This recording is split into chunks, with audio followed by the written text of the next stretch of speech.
Deer students, Calcutta university BCom semester 3 তোমাদের গতকাল থেকে পরীক্ষা শুরু হয়েছে। তোমাদের কস্ট অ্যাকাউন্টিং 1 ছিল, কালকে কস্ট অ্যাকাউন্টিং 2 ছিল, আর মানডেতে তোমাদের ডিরেক্ট ট্যাক্সেশন 1 আছে। এবার ছোট্ট ভিডিও একটা তোমাদের আমি করে দেবো রিগার্ডিং স্যালারি। কস্টের ব্যাপারে আমি কিছু বলবো না, কস্ট খুব ভালো পরীক্ষা হয়েছিল প্রত্যেকটা, যেরকম আমি দিয়েছিলাম সাজেশনে সেইভাবেই এসেছে। তো ইনকাম ফ্রম স্যালারির একটা জায়গাতে অনেক স্টুডেন্টের মানে ডাউট আসছে, আমাকে বলছে যে একটা ছোট্ট এই জায়গাটা একটু কনফিউশনটা ক্লিয়ার করে দিলে ভালো হয়। সেটা হলো কি, শোনো, তোমাদের মানে সিলেবাসে যেটা দেওয়া আছে যে ইনকাম ফ্রম স্যালারির অঙ্কগুলো 115 বিএসসি অপশন এক্সারসাইজ করে এবং হচ্ছে কি স্কেল অফ পে দিয়ে কিন্তু তোমাদের অঙ্ক কিন্তু দেবে, ঠিক আছে? তো 115 বিএসসি অপশন এক্সারসাইজ করলে চেঞ্জটা কোথায় কোথায় আসবে এটা আলাদা করে আমি বলে দিচ্ছি, আর স্কেল দিয়ে একটা অঙ্ক আমি করে দিচ্ছি, শুধু বেসিকটা আমরা কিভাবে বার করব 2 মিনিট আমার লাগবে। তো আমার সাজেশনের হচ্ছে কি 49 সামটায় আমি অঙ্কটাকে একটুখানি করছি, শুধু স্কেল দিয়ে বেসিকটা কিভাবে আমরা বার করব আমি ক্লিয়ার করে তোমাদেরকে শিখিয়ে দিচ্ছি। বলেছে mister Joydeep Das joins C Limited on February 1, 2022 as an accountant in the pay scale of rupees 1,52,000 hyphen দিয়ে বলে দেওয়া আছে 10,000, তারপর বলে দেওয়া আছে 2,02,000 হাইফেন দিয়ে বলে দেওয়া আছে 15,000, তারপর 3,52,000 এ গিয়ে স্টপ। এই কথাটার মানে কি? মানে ও যখন জয়েন করছে, যে ডেট অফ জয়েনিং February 1, 2022, তখন ও 1,52,000 বেসিকে জয়েন করবে প্রত্যেক বছর। হ্যাঁ, মানে ওই দিন এলে 1, 2 মানে 1 ফেব্রুয়ারি এলে ওর 10,000 করে স্যালারি ইনক্রিমেন্ট হবে, মানে মাইনে বাড়বে। এরকম ভাবে 1,52,000 থেকে 10,000 করে বাড়বে, বাড়তে বাড়তে যখন 2,02,000 যখন ওর বেসিক পৌঁছবে তখন কিন্তু আবার 15,000 করে ইনক্রিমেন্ট হবে। এবার 15,000 করে ঠিক ওই দিনে 15,000 করে ইনক্রিমেন্ট হতে হতে 3,52,000 এলে কিন্তু ওর ইনক্রিমেন্টটা স্টপ হয়ে যাবে। তাহলে কিভাবে আমরা বেসিক স্যালারিটা বার করব? শোনো, আমাদের প্রিভিয়াস ইয়ার হলো, কারেন্ট প্রিভিয়াস ইয়ার হলো 2023, প্রত্যেকটা এটা কাজে লাগবে। 2023-24 মানে আমার ডেটটা হলো 1/4/2023 থেকে 31 মার্চ 2024। তার মানে এই পিরিয়ডের আমি বেসিকটাকে বার করব।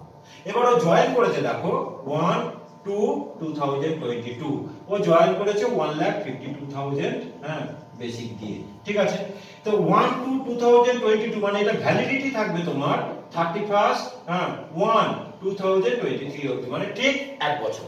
যেদিনকে জয়েন করবে হ্যাঁ তারপর থেকে ঠিক 1 বছর, ঠিক আছে? এই দিন অবধি 31 মার্চ 2023 অবধি এই 1,52,000 হবে। আবার যেই তোমার 1/2/2023 ওর কিন্তু বেসিক 10,000 ইনক্রিমেন্ট করে হলো 1,62,000। তার মানে এটা কিন্তু আমার ভ্যালিড থাকবে 31 1/2024 অবধি। এবার স্টুডেন্টরা বুঝতে পারে না যে কোন অবধি আমরা অঙ্কটা করব।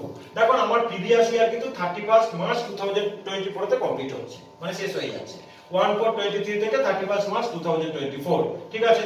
তাহলে দেখো এখন 31 মার্চ 2024 কিন্তু এখন আসেনি, মানে আমাকে কিন্তু মানে আরেকটু এগোতে হবে, ঠিক আছে? মানে 31 মার্চ 2004 এখনো কিন্তু আমার আসেনি, তার মানে এই 31 মার্চ 2004টা কিন্তু আমার আসতে হবে। যখন দেখবে যে এটা কভার করে যাবে তখন কিন্তু আমি স্টপ করে দেবো। তার মানে আর একটা করলেই কিন্তু আমার হয়ে যাবে। বুঝতে পারছো স্টুডেন্টরা? এটা বুঝতে পারে না যে কোন অবধি আমরা করব।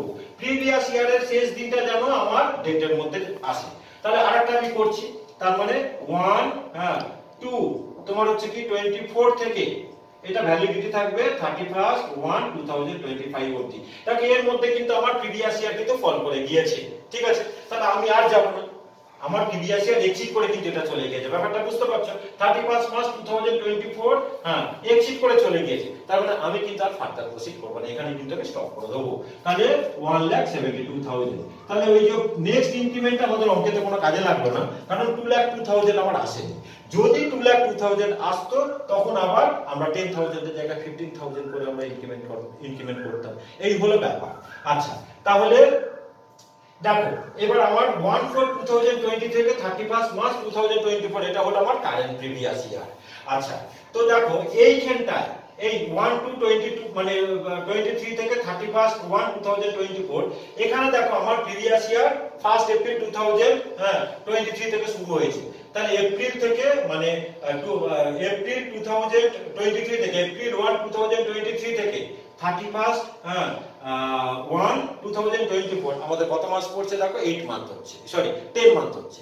April May June July August September October November December January 1st April 2023 থেকে 31st 1 2024। তাহলে এইখান থেকে আমরা 10 মান্থের নেব, আর এইখান থেকে দেখো মানে 1st ফেব্রুয়ারি থেকে 31st মার্চ 2024, মানে 2 মাস আমরা আমার প্রিভিয়াস ইয়ারে পাচ্ছি। তাহলে আমাদের বেসিকটা কত হবে এখানে আমি করে দিচ্ছি বেসিক। হ্যাঁ, তাহলে বেসিক স্যালারি ওর হবে, এইখান থেকে আমরা 10 মান্থে নেব, মানে 1,62,000 ইনটু 10 মান্থ, আর প্লাস করব 1,72,000 ইনটু 2 মান্থ, তাহলে ওর বেসিক কত হলো? এটা হলো তোমার 16,20,000 টাকা 10 মাসে, আর এটা 2 মাসের হবে, মানে এটা 16,20,000 টাকা, এটা হলো 0 0 0 2 দুগুণে 4 7 দুগুণে 14 4 থেকে 1 হ্যাঁ 2 কে 2 এর 3,44,000, তাই তো? অ্যাড করলে কত হয় তোমার? 19,64,000, 19,64,000। এইটা হলো ওর বেসিক। ব্যাস, এটা কি করিয়ে দিলাম। যার কোনো অসুবিধা হবে কোনো অঙ্কেতে, দেখো আমি স্কেল দিয়ে আর 2-3টা অঙ্ক করিয়েছি, আমাকে কোয়ারি থাকলে ফোন করে তোমরা জিজ্ঞেস করে নেবে। আমার ফোন নম্বর তোমরা প্রত্যেকে জানো। হ্যাঁ, তো এই ভিডিওটা করে দিলাম, তোমাদের কিন্তু প্রত্যেকের জন্য কিন্তু কাজে লাগবে এইটুকুনি। আর 115 ডিএসি অপশন এক্সারসাইজ করলে চেষ্টা কোথায় কোথায় আসবে আলাদা করে একটা ভিডিও করে আজকে তোমাদের করে দেবো। ঠিক আছে? তো ভালো করে পড়াশোনা করো। Thank you.